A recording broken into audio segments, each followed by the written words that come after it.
인체의 가장 아래 위치해 온몸을 지탱해주는 발. 하지만 무관심 속에 발이 병들어가고 있습니다. 일상생활 할 때 얼마나 불편했는지를 또 새삼 느끼는 계기가 됐고. 아프다 안 아프니까 지옥에서 천국 왔다 갔다 하는 그런 느낌이에요. 제2의 심장이라고도 불리는 발. 발을 지켜야 건강도 보입니다. 상한 발을 어루만져 환자의 고통을 덜어주는 박종원 원장. 서고 걷고 뛰고 가장 낮은 곳에서 우리의 몸을 지탱하며 발은 항상 일을 하고 있습니다. 인대가 밀집되어 있고 수많은 신경이 지나가는 중요한 부위지만 발의 건강을 등한시하는 경우가 많죠. 2주 전부터 걷는 것이 두렵다는 김현규 씨. 발을 내디딜 때마다 바늘로 찌르는 듯한 통증 때문인데요. 통증에 발이 잡혀 하루 종일 앉아 있을 수밖에 없습니다. 하루 종일 공부도 많이 하고 이제 책도 많이 보고 뭐 이러면서 이제 꽂다가 앉아 있으니까 혈액 순환이 좀 잘 안 된다는 게 느껴져 가지고 이제 동네 가까이 있는 트랙에 가서 운동을 하게 됐어요. 운동을 하게 됐는데 트럭을 몇 바퀴 도는 것까지는 괜찮았는데 제가 거기서 욕심을 부려서 조금 뛰었어요. 무리하게 뛰었더니 그날 뛰고 나서 들어왔는데 발바닥이 되게 아프더라고요. 인터넷이나 이런 데 찾아보고 보니까 이제 갑자기 안 하다가 무리한 운동을 좀 하면은 그런 발바닥에 염증이 생긴다 그래가지고. 무리한 운동이 화근이었을까요? 김현규 씨를 고통스럽게 하는 발통증의 원인을 정확히 알아보기 위해서 병원을 찾았습니다. 먼저 문제가 된 오른쪽 발 전체를 엑스레이로 촬영해 봤는데요. 뒤꿈치 쪽에 뼈가 튀어나와 있는 현규 씨. 통증의 직접적인 원인은 아니지만 오래전부터 뒤꿈치에 자극이 지속된 것을 알 수 있습니다. 아침에 첫 발 딱 내디딜 때 많이 아프세요? 예. 그래요. 그 통증이 이렇게 아픔이 전달이 돼요. 발바닥을 딱 딛는 순간에. 네. 예, 아프더라고요. 제가 초음파로 요 족저근막을 확인을 하고 실제로 염증이 얼마나 있는지, 이 족저근막 두께가 얼마나 되는지 꼭 확인을 하고 난 다음에. 김현규 씨 통증의 원인은 족저근막염. 발 뒤꿈치에서 발가락까지 연결된 근막에 염증이 생긴 겁니다. 그렇지만 족저근막염은 일단 생각할 수 있는 것이 발에 구조적인 문제가 있는 경우, 예를 들어서 평발이라든지 발의 아치가 높은 요족인 경우에 정상인에 비해서 발병할 확률이 높습니다. 하지만 그것보다도 더 흔한 원인은 저희가 장시간 서 있는 경우, 그렇지 않으면 충분한 스트레칭 없이 갑자기 무리하게 운동을 했을 경우, 그리고 장시간 러닝을 했을 경우, 아니면 딱딱한 곳에서 장시간 일을 한다든지 활동을 많이 한 경우에 흔하게 발생하는 것으로 되어 있습니다. 갑자기 심한 운동을 하면서 탈이 난 김현규 씨. 초음파상에 보면 염증으로 인해 족저근막의 두께가 두꺼워져 있는데요. 통상적으로 저희가 한 3mm에서 4mm 정도를 저희가 정상적인 소변을 보기 때문에 4.9mm면 정상보다는 조금 부어 있는 상태. 네, 그래서 환자분 좀 따끔합니다. 잘못된 운동 습관을 고치거나 스트레칭 등으로 증상이 좋아질 수 있지만 통증이 심한 경우 주사 치료를 해야 됩니다. 족저근막 위쪽으로 약물을 투여해 염증을 완화시켜 줍니다. 환자분의 통증을 평가를 할 때 저희 병원에서는 제일 심한 경우에는 10점, 그리고 심하지 않을 경우에 0점을 기준으로 해서 환자분이 느끼시는 통증이 7, 8점 정도 될 경우에 우선 주사 치료를 먼저 해서 환자분의 통증을 가라앉혀 놓고 이후에 체외 충격파와 물리치료를 통해서 그 가라앉은 염증이 더 증상이 좋아질 수 있도록 그렇게 치료를 하고 있습니다. 항상 무심한 존재로 혹사당하고 있는 발. 특히 장시간 서서 일하는 사람들에게 족저근막염의 위험이 더 높은데요. 하루 10시간을 서서 일하는 천지혜 씨도 그중 한 사람입니다. 6개월 정도 됐고요. 이제 발 디디면 조금 소리 날 정도로 아팠는데 이제 괜찮아지겠지 했는데 그게 좀 지속돼서 아침에 일어나면 이제 첫 발 디디면 이제 찌르듯이 그렇게 막 아파서 못 걸을 정도로, 일을 계속 걸어 다니면서 하는 일이니까 앉아서 하는 게 아니어서 이제 그 부분이 좀 많이 불편해서 참다가 안 돼서 병원에 오게 됐어요. 제가 저번에도 말씀드렸지만 오래 서 있거나 걸을 때면 어김없이 찾아온 발바닥 통증. 2주 정도 치료를 받으면서 아픔이 잠잠해졌습니다. 제일 중요한 건 아침 통증이 빠져야 됩니다. 그래서 왜 그러냐면 제가 저녁에 주무실 때는 이완이 되어 있다가 제가 이제 발을 디디고 다닐 때 이게 늘어나는 거니까 아침마다 조금 훨씬 더 나아지는 것 같아요. 더 나아지는 것 같아요. 예. 족저근막염은 주로 아침에 일어나서 첫 발을 디딜 때 심한 통증을 유발하는데요. 이를 가볍게 여기고 방치했다가 병을 악화시킬 수 있습니다. 아침 통증이 완전히 없어질 때까지 꾸준히 치료를 받는 것이 중요합니다. 내원 당시에는 주관적인 통증이 10점 만점에 8점 또는 9점이었습니다. 환자분 첫 치료 후에 통증이 3점 정도로 경감이 되었고 이후 최애 충격파 치료 후에는 지금 현재는 통증이 10점 만점에 1점 정도로 경미한 통증을 호소하고 있습니다. 추후 다시 재발을 하지 않기 위해서 환자분께 재활 운동과 지속적인 물리치료, 약물 치료를 권한 상태입니다. 체외 충격파 치료는 족저근막염의 증상이 심한 경우 효과적인데요. 병변에 고에너지의 충격파를 가해줍니다. 충격파를 받은 조직의 주변이 활성화되면서 통증이 감소되고 새로운 혈관이 생성돼 손상된 족저근막의 치유를 돕습니다. 아프다가 안 아프니까 지옥에서 천국 왔다 갔다 하는 그런 느낌이에요. 아무래도 걸으면서 많이 쓰는 그쪽이니까 발이, 그래서 이제 따뜻하게 조격도 좀 해주고 이제 로션도 좀 많이 발라주고 네, 그렇게 할 생각입니다.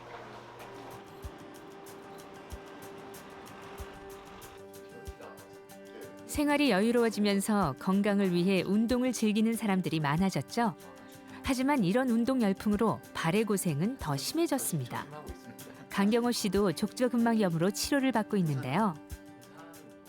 처음에는 별로 많이 안 아팠는데 그래서 운동하러 가고 이렇게 했는데 점점 더 심하게 계속 아프더라고요. 그래서 병원 가보고 혼자서 약도 진통제도 먹어보고 했는데 안 돼가지고 제가 하루에 막 1시간 반씩 좀 열심히 심하게 계속 걸었거든요. 그리고 또 발이 아픈 날도 또 걷고, 발이 아프면 안 걸어야 되는데 또 걷고 이렇게. 꾸준히 치료를 받으면서 발을 디딜 때 훨씬 편안해졌습니다. 그런데 최근 다른 쪽에서 이상 신호를 느낀다는 강경호 씨. 여기는 진짜 안 아픈데 오히려 네. 전혀 안 아프던 여기가 사실은 심하게 아프고 오래 아프신 분들은 우리 발 뒤쪽으로, 뒤꿈치 쪽으로, 아킬레스 쪽으로도 염증이 생길 가능성이 되게 많습니다. 족저근막과 아킬레스는 쉽게 얘기하면 사촌지간이라고 보시면 되겠습니다. 따라서 족저근막에 문제가 있을 때 치료가 되지 않으면 아킬레스 건염이 추후에 발생을 할 수가 있고, 정상적인 보행을 하려면 아킬레스가 발 뒤꿈치뼈를 당겨야 되고, 그로 인해서 족저근막이 당겨지는 현상이 이루어져야지만이 정상적인 보행이 가능하게 되겠습니다. 따라서 흔히 도르래처럼 아킬레스와 족저근막이 적절하게 서로 협조를 하면서 보행 과정이 이루어지지 않는다면 양쪽 모두의 통증과 염증을 수반할 수 있겠습니다. 족저근막과 아킬레스건은 연결되어 줄다리기를 하는 듯한 구조인데요. 서로 영향을 주기 때문에 동시에 관찰하는 것이 발 건강에 좋습니다. 제가 항상 권장하는 것은 하루에 100회인데 100회가 힘들면 그게 근접하게 스트레칭 운동할 수 있도록. 치료는 물론 재발을 방지하기 위해서 족저근막을 강화시켜주고 아킬레스건을 충분히 늘려주는 스트레칭도 중요한데요. 지속적으로 꾸준히 해주면 족저근막염 예방에도 효과적입니다. 원래 족저근막염이 아침에 일어나면 발바닥이 아프거든요. 첫 발을 딱 내디딜 때 발이 아픈데 이제 그런 증상이 전혀 없죠. 오른쪽 발에 이어 왼쪽 발까지 수술을 받기 위해 병원에 입원한 정명화 씨.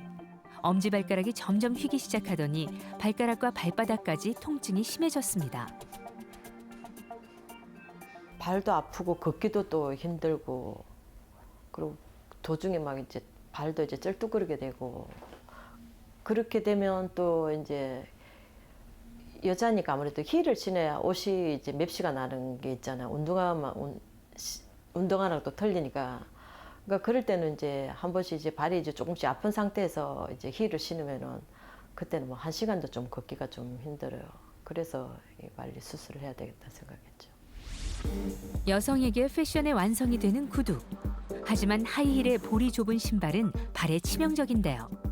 실제 우리나라 여성의 80% 이상이 기형적인 발 구조를 보이며 50% 이상은 무지외반증을 가지고 있습니다. 흔히 가족력과 같이 유전적인 소인이 있는 경우가 가장 흔한 원인입니다. 그래서 일반적으로 소화기나 청소년기에도 흔히 발생을 할 수가 있고, 그 외의 요인으로는 후천적으로 저희가 하이힐이나 뾰족한 구두 같이 이쁜 신발을 많이 신었을 경우에 40, 50대 중년 여성들에서 흔하게 발생할 수 있습니다. 무지외반증은 엄지발가락 관절이 돌출되면서 발가락 안쪽으로 휘어지는 질환입니다. 돌출된 부위가 신발에 자극을 받아 염증을 유발하고 심할 경우 관절이 탈구되면서 극심한 통증을 일으키기도 합니다. 이렇게 각도가 정상인보다는 발이 조금 많이 틀어져 있습니다. 이쪽 부위에 뼈 절골술을 하고요. 여기도 뼈 절골술을 하고. 통증으로 일상생활이 어려웠던 정명화 씨. 틀어진 왼쪽 발을 바로잡기 위한 수술을 앞두고 있습니다. 환자분은 이전에 우측 발에 대해서 약 10년 전에 타 병원에서 무지외반증 수술을 한번 받으신 분입니다. 그 이후로도 발에 지속적인 통증이 있었고 발의 변형이 진행이 되어서 본원을 내원하였습니다. 충분한 보존적 치료를 시행하였고 약 3개월 정도 치료 후에도 통증이 지속이 되어서 환자분께 수술 설명을 드리고 수술을 진행하게 되었습니다. 정명화 씨의 무지외반증 수술이 진행됐습니다. 먼저 엄지발가락 안쪽 피부를 절개하는데요. 그리고 비정상적으로 튀어나온 뼈를 잘라냅니다. 과거에는 돌출된 뼈를 절제해 드러내는 절제술을 시행했으나 최근 의료기술의 발달로 절골술 등으로 발가락의 각도를 교정해 뼈를 원위치로 맞춰주는데요. 기울어진 첫 번째 발등뼈의 모양을 바로잡고 엄지발가락 뼈도 일자가 되도록 만들어줍니다. 그리고 단단히 고정시켜주는데요.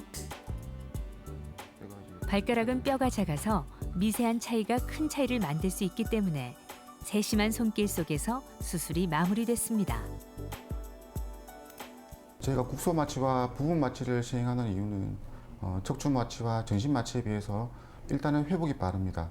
빠르고 예를 들면 척추 마취 후에는 저희가 장시간 동안 누워서 안정을 취해야 되지만 발목과 발의 부분 마취는 수술 후에도 즉시 활동이 가능합니다. 일주일 후 정명화 씨에게 어떤 변화가 있었을까요? 안녕하세요. 네. 네. 좀 어떠세요? 네, 뭐 매일매일 뭐 붓기도 그렇고 좋아지고 있어요. 좋아지고 있습니까? 네. 통증은요? 통증은 뭐 아예 없어요. 이제 뭐. 그래요? 네. 한결 밝아진 정명화 씨의 얼굴. 발의 붓기가 빠지면서 특수 신발을 신고 한 걸음씩 천천히 내딛는 연습을 시작했습니다. 끔찍한 통증과 감추고만 싶었던 흉. 몸과 마음의 상처만 남겼던 그녀의 발. 이제는 당당히 걸어 나갈 수 있을 것 같습니다. 수술하기 전에는 이제 발이 튀어나와서 발 모양이 이쁘지 않았는데 이제 수술하고 난 뒤에 이제 발 모양이 똑바로 돼 있으니까 발 모양도 이뻐졌고 그렇지 또 힐을 또 신을 수 있다는 게 또 그게 제일 큰 만족이죠. 발이 무너지고 병들면 몸의 균형마저 무너지는데요. 무지외반증을 앓았던 김용선 씨. 평범했던 일상의 행복마저 깨졌습니다. 일방통에 서서 하잖아요. 네. 잘 못 앉아 있잖아요. 12시간을. 그래 하다 보니까 심하게 많이 아파서 저 같은 경우는 넓은 거 잘 안 사 신었어요. 그래서 좁은 거 발이 작게 보이려고. 그러니까 자꾸 아프더라고요. 그래서 또 신발 또 사고. 이 신발 원인, 내 발 원인인지 모르고 신발이 원인인 줄 알고. 무지외반증을 장기간 방치하면 무릎 관절이나 허리 등에도 악영향을 끼칠 수 있는데요. 김용선 씨도 이런 이유 때문에 9개월 전 휘어진 발가락을 바로잡는 수술을 받았습니다. 관절 운동을 할 때는 이렇게 이 관절 말고 네. 이 관절이 네. 운동이 좀 많이 돼야 됩니다. 그렇게 하지 발이 좀 더 편할 거거든요. 수술 후 가장 중요한 것이 재활 운동인데요. 운동을 충분히 하지 않으면 관절 운동의 제한으로 통증이 발생할 수 있기 때문입니다. 아픈 거니까. 흔히들 무지 외반증을 옛날에 어르신들은 버선발이라고 얘기를 하였습니다. 그래서 옛날에는 별로 관심도 가지지 않았고 통증이 있더라도 흔히 무시하고 지내는 경우가 많았습니다.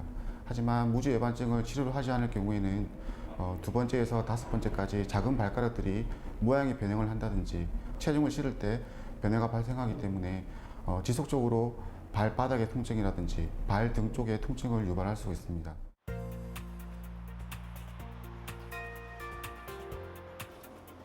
발의 무게가 결코 가볍지 않다는 것을 알게 된 김영선 씨. 신발을 고를 때도 볼이 넉넉하고 밑창에 충분한 쿠션이 있는 디자인에 눈길이 갑니다. 전에는 나도 아무거나 신는데 지금은 아무거나 신으면 안 되고 일단은 앞창이 넓어야 되고 자기 발보다 조금 큰 거 그렇게 하면 재발 확률이 없다고 생각해요.